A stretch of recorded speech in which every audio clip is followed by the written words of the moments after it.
Good morning. Huntington's disease, Todd here. I did a short video a minute ago, and when I was doing that, it made me think about like a bigger subject here. With Huntington's disease, it's very easy early on to withdraw into yourself. It's very easy to become reclusive and/or start going to the darkest parts of your brain. And unfortunately, a lot of us, I think, would do that. It's a devastating news when you get it. You don't always react the same way to the news, but to me, it was devastating, at least. Again, I had some, earlier experiences in life that maybe painted it a little bit more negative. Also, early on in your brain process of Huntington's, you don't totally understand, where you're at with it.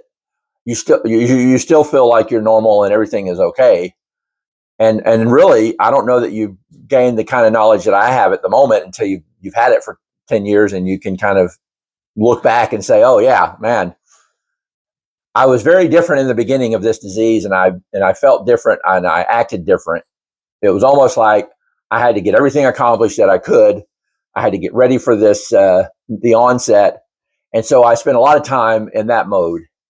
I did get on some Huntington's disease groups early on Facebook, that sort of thing. But, some of those groups were not, and still aren't, they're not positive and uplifting. They're support groups where you have people telling their stories. I feel so much compassion for all of that and all those people. And I feel compassion for folks that have it worse than I do.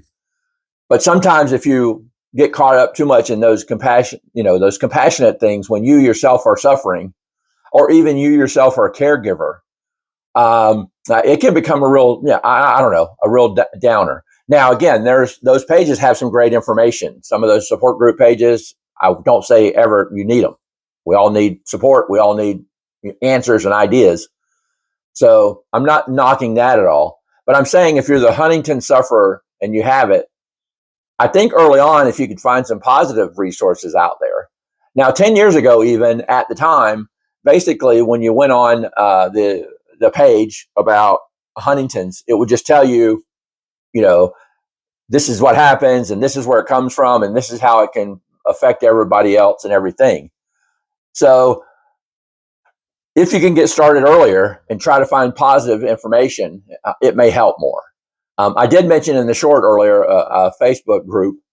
And that's a good place, I think, a good resource to get some more positive information.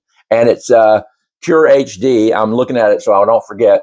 Cure HD, we won't be silent. That's a good group to look at because they have a little bit more of a positive uplift. This is Huntington's disease, Todd. And I hope this helps you, like maybe change the focus with Huntington's disease. Thanks and have a good day.